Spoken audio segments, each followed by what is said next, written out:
یہ خاص تسبیح صرف ایک رات سونے سے پہلے ایک مرتبہ پڑھنے سے 80 کروڑ روپے کی فوری مدد ملتی ہے۔ اللہ کا ولی گھر دیکھ جاتا ہے۔ بسم اللہ الرحمن الرحیم۔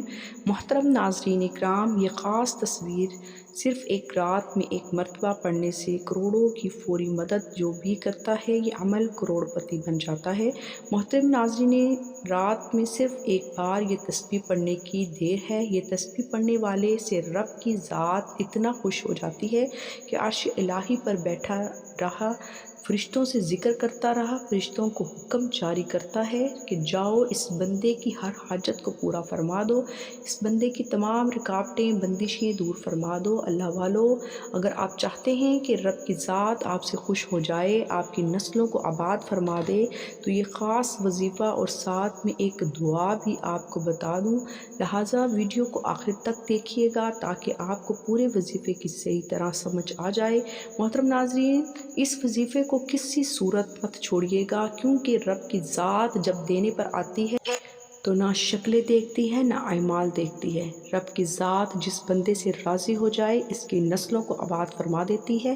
اگر آپ بھی اپنی نسلوں کو آواز دینا چاہتے ہیں تو اپنے گھر سے بے سکونی کا خاتمہ چاہتے ہیں تو یہ خاص وظیفہ کسی صورت نہ چھوڑنا۔ یہ وظیفہ اتنا آسان اور وجہ ہے کہ اللہ کا کرشمہ خود دیکھو گے کہ کیسے آپ کے اوپر اللہ پاک کے کرم نوازیاں شروع ہو جائیں گی۔ یہ وظیفہ ساری وظائف کا بادشاہ ہے۔ یوں سمجھ لیجئے کہ اس کو کرنے کے بعد آپ دیکھنا کیسے اللہ پاک کی آپ کے اوپر رحمت ہوگی، کیسے آپ کے کام بنتے چلے جائیں گے۔ اس عمل کو کرنے والے کی زندگی میں آسانیاں پیدا ہونا شروع ہو جاتی ہیں۔ اس عمل کو کرنے والے کی زندگی سے مشکلات ختم ہو جانا شروع ہو جاتی ہیں۔ اس وظیفے کو کرنے والے کے تمام بگڑے کام بننا شروع ہو جاتے ہیں۔ آپ کے اوپر کسی بھی قسم کی بندش رکاوٹ ہے، آپ کاروبار کا مسئلہ ہے، کاروبار چل نہیں رہا، گھر میں جو بے برکتی ہے، مایوسی ہے، انشاءاللہ اس وظیفے سے یہ تمام مسائل دور ہو جائیں گے۔ اس عمل کو کرنے کے بعد انشاءاللہ آپ کے اوپر سے ہر طرح کی بندشیں، رکاوٹیں ہیں، ٹوٹ جائیں گی۔ آپ کی زندگی میں خوشیاں آ جائیں گی، جو بھی آپ کے مقصد ہیں، جو بھی آپ کی حاجتیں ہیں، وہ پورا ہونا شروع ہو جائیں گی۔ پہلے جو بھی آپ کام کرتے ہیں اس سے ہی نہیں ہوتا، یہ آپ کے ذہن میں کوئی مقصد ہے، آپ کسی کام میں لگے ہوئے ہیں تو اس میں آپ کو کامیابی نہیں مل رہی، دعائیں بھی کر رہے ہیں لیکن آپ کو کامیابی نہیں مل رہی۔ اس عمل کو کرنے کے بعد انشاءاللہ ہر طرح کی آپ کے اوپر سے بندش، رکاوٹ، نظر اور حسد سب دور ہو جائے گا اور سب تمام حاجتیں آپ کی پوری ہو جائیں گی۔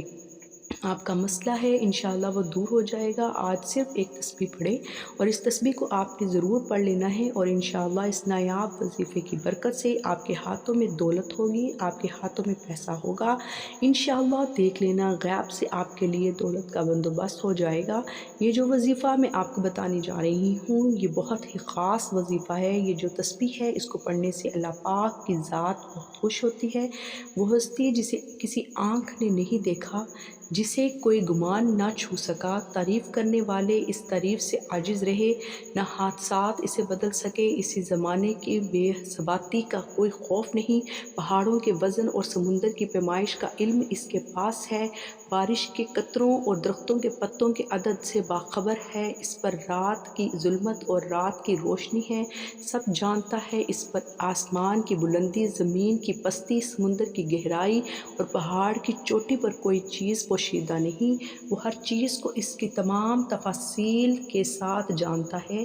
آپ آہستہ سے بولیں یا زور سے، وہ آپ کے اندر چھپے تمام باتوں سے باخبر ہے، وہ تمام سانس کو نکلنے اور اترتے ہوئے دیکھتا ہے، رگوں میں چلنے والے خون کی آواز سنتا ہے، پتے کے ٹوٹنے اور زمین پر اس کے گرتے وقت آواز کو سنتا ہے، زمین کے اندر اس کے نیچے چلنے والے کیڑوں کی آواز سنتا ہے، سمندر کی تہہ میں چلنے والی مچھلی کی آواز سنتا ہے۔ باہر بابر جو ہے اس کے علم میں ہے، وہ اس کائنات کا بادشاہ ہے، رب ہے، پالنے والا ہے، نہ اس کو آنکھ آتی ہے نہ اونگ آتی ہے، نہ سوتا ہے، کالی رات ہے، ایک کالا پہاڑ ہے، کالا پتھر ہے، دنیا کی ایک چھوٹی ترین کالے پہاڑ کے کالے پتھر پہ یہ کالے رنگت کی چونٹی چل رہی ہے۔ چونٹی کے چلنے سے پتھر پر جو نشان پڑتے ہیں وہ نشانات ہمارے حاشیہ خیال اور تصور میں بھی نہ آتے ہوں گے۔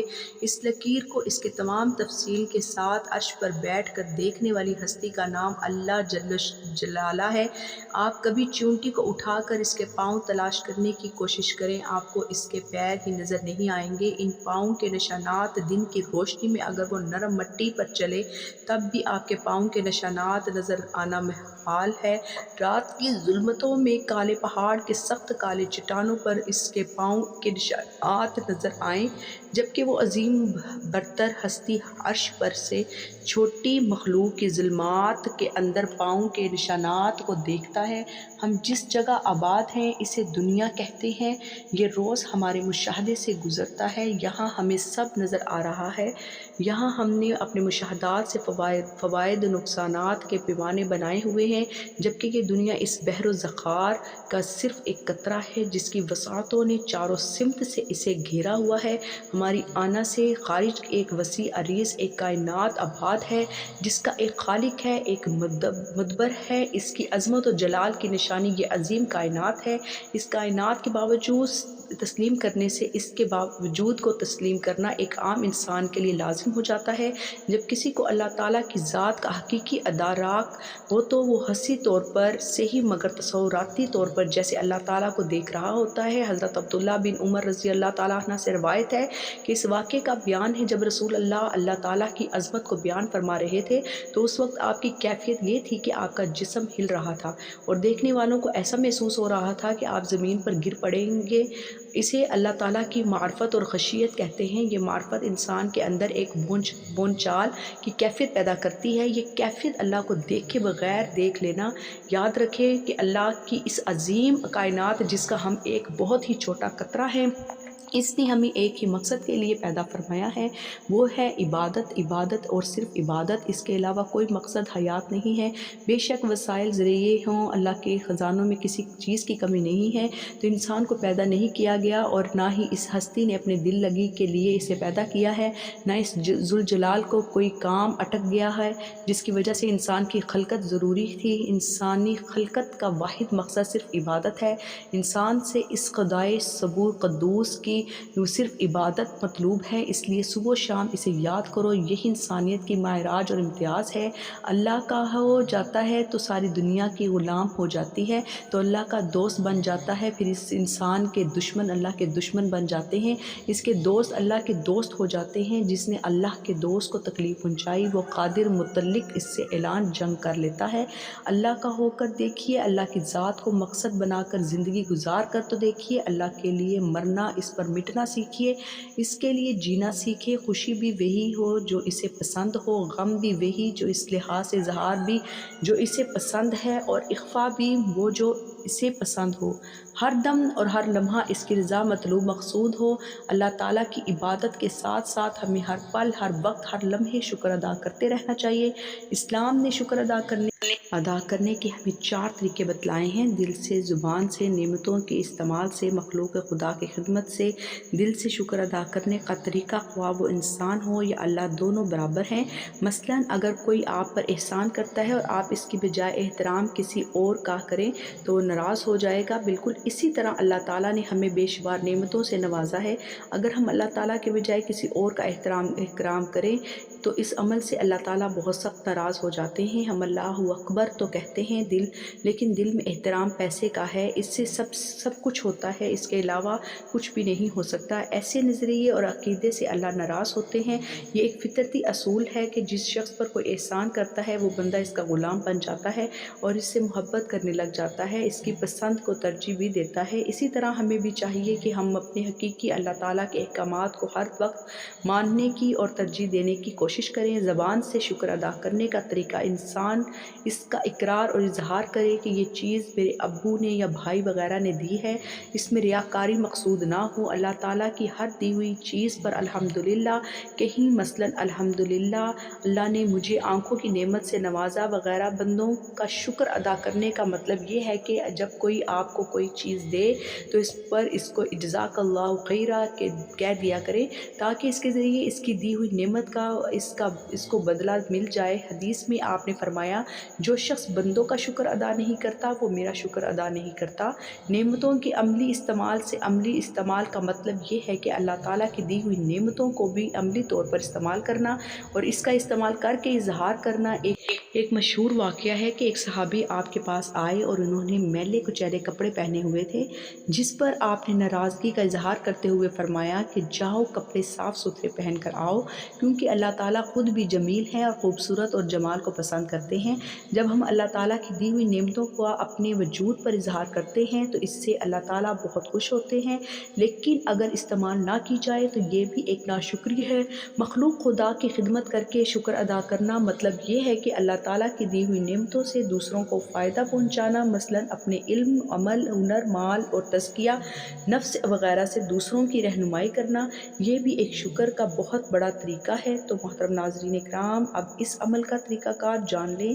آپ نے کون سی تسبیح کیسے پڑھنی ہے، کتنی بار پڑھنی ہے، کون سی احتیاط کرنی ہے، آپ اچھی طرح جان لیں۔ آپ نے اس عمل کو پوری یقین کے ساتھ کرنا ہے، آپ کے ذہن میں کسی بھی قسم کا شک نہیں ہونا چاہیے، آپ نے پورے یقین کے ساتھ کرنا ہے اور خاموشی کے ساتھ کرنا ہے اور پوری توجہ کے ساتھ کرنا ہے۔ وظیفے کے دوران آپ نے بولنا نہیں ہے۔ اکثر کچھ لوگ کوئی کام کر رہے ہوتے ہیں تو کچھ عربی کلمات پڑھ رہے ہوتے ہیں، آپس میں گفتگو بھی کر رہے ہوتے ہیں، آپ نے ایسا نہیں کرنا، پوری یقین توجہ کے ساتھ خاموشی کے ساتھ اس عمل کو کرنا ہے۔ مرد، عورت، بچہ، بوڑھا کوئی بھی اس عمل کو کر سکتا ہے اور عورتیں اس کو خاص ایام میں بھی کر سکتی ہیں، اس میں بھی کوئی پابندی نہیں ہے، اس عمل کو کہیں بھی بیٹھ کر کیا جا سکتا ہے۔ اس عمل کو کرنے سے انشاءاللہ آپ کو بہت فائدہ ہوگا۔ سب سے پہلے آپ پڑھیں گے بسم اللہ الرحمن الرحیم، صرف یہ آپ نے ایک بار پڑھنا ہے۔ اس کے بعد آپ نے درود پاک پڑھنا ہے، ایک بار میرے ساتھ بھی پڑھیے تاکہ ثواب مل جائے۔ اللہم صلی علی محمد وعلی آل محمد کما صلیت علی ابراہیم وعلی آل ابراہیم انک حمید مجید۔ اللہم بارک علی محمد وعلی آل محمد کما بارکت علی ابراہیم وعلی آل ابراہیم انک حمید مجید۔ درود پاک آپ نے صرف 3 بار پڑھنا ہے آپ صلی اللہ علیہ وآلہ وسلم کی ذات پر، اور اگر کسی میرے بہن بھائی یا کہ یہ درود پاک نہیں آتا، کوئی سا بھی درود پاک آتا ہے، چھوٹے سے چھوٹا درود پاک بھی آپ پڑھ سکتے ہیں۔ آپ نے ایک تسبیح پڑھنی ہے، یہ دونوں ملا کر ایک لفظ بنے گا، مطلب یا اللہ یا عظیم یہ پڑھیں گے تو ایک شمار ہوگا۔ اسی طرح آپ نے ایک تسبیح ان کے اوپر پڑھ لینی ہے۔ اسوہ حسنہ میں سے ایک نام العظیم ہے، العظیم کا مطلب ہے عظمت، تو بزرگی کا مالک یا عظیم کا وظیفہ عزت و بزرگی پالنے والے انتہائی مجرب اور مقبول ہیں، یا عظیموں کے بے شمار فوائد ہیں، یا عظیموں کا وظیفہ کرنے والے کو اللہ تبارک و تعالیٰ عزت، حیبت اور وقار عطا کرتا ہے۔ اس ورد کو کرنے والے کو جابر سلطان کے خوف سے نجات مل جاتی ہے اور پڑھنے والے کو سکون نصیب ہوتا ہے۔ اگر آپ کا کوئی بھی وظیفہ آپ کے کام نہیں آ رہا تو عمل لازمی کر کے دیکھ لیں، انشاءاللہ اس عمل کے بعد پتہ چلے گا کہ وظائف کام کیسے کرتے ہیں۔ ساری زندگی عمل کرتے رہو اور دولت پیسے دونوں ہاتھوں سے سمیٹتے رہو۔ جس نے اس عمل کو کیا مال و دولت بے حساب اور بے تحاشا پایا۔ ایک بار عمل کر کے دیکھیں۔ اس تسبیح کے بعد جو وظیفہ آپ نے پڑھنا ہے یہ بڑا مجرب اور خاص وظیفہ ہے۔ اس عمل کو کسی بھی وقت، کسی بھی دن، اشراق کے بعد مغرب تک پڑھیں۔ آپ نے پڑھنا ہے اول آخر درود شریف کے بعد 21 بار پڑھنا ہے، اس کے بعد 3 بار آیت الکرسی پڑھنی ہے۔ المختصر ناظرین کہ جب آپ اس عمل کو کرو گے تو انشاءاللہ آپ دیکھو گے کہ کیسے آپ کے کام بنتے چلے جائیں گے، جو بھی آپ کے کام اٹکے ہوئے ہیں وہ صحیح ہو جائیں گے۔ آپ کا دولت کا مسئلہ ہے، صحت کا مسئلہ ہے یا بیماری کا مسئلہ ہے، جو بھی آپ کی زندگی میں مشکلات چل رہی ہیں انشاءاللہ وہ مشکلات دور ہو جائیں گی، آپ کی زندگی میں خوشیاں آ جائیں گی، آپ کی زندگی میں آسانیاں آ جائیں گی۔ اللہ پاک کے حکم سے یہ اسم مبارک اور اس دعا کی بہت طاقت ہے۔ انشاءاللہ اس وظیفے کی برکت سے ہی آپ کی زندگی میں آسانیاں آنا شروع ہو جائیں گی، لیکن آپ نے دعا بھی مانگنی ہے اللہ پاک سے کہ اے اللہ میری زندگی میں آسانیاں پیدا کر دے، اے اللہ تو سب کا بادشاہ ہے، اے اللہ تو ہر چیز پر قادر ہے، تو میری مشکلات دور کر دے، میری پریشانیاں دور کر دے، میری دعائیں قبول کر دے، جو بھی میرے اوپر بندشیں، جو بھی میرے اوپر رکاوٹیں ہیں وہ دور کر دے۔ یا اللہ تو ہر چیز پر قادر ہے، اور اللہ تعالیٰ سے دعا کیجیے گا کہ ہمارے صغیرہ اور کبیرہ گناہ معاف فرمائے، آمین، اور ہمیں گناہوں سے توبہ کرنے کی توفیق عطا فرمائے، اور جو لوگ حضرت آدم سے لے کر آج تک فوت ہو چکے ہیں ان کی مغفرت فرمایا، اور ہمیں ہدایت والے راستے پر چلنے کی توفیق عطا فرما، اور ہمیں 5 وقت کی نماز پڑھنے کی توفیق عطا فرما، آمین ثم آمین۔ میرے دوستوں، میری بہنوں، میرے بھائیوں، میری پیاری بہنوں، اپنے رزق میں برکت، وسعت اور خوشحالی کے لیے اللہ تعالیٰ کے 99 ناموں میں سے ایک نام کمنٹ سیکشن میں ضرور لکھا کریں، کنجوسی مت کیا کریں۔ جزاک اللہ خیرہ، ملیں گے نیکسٹ ویڈیو میں، تب تک کے لیے اللہ حافظ۔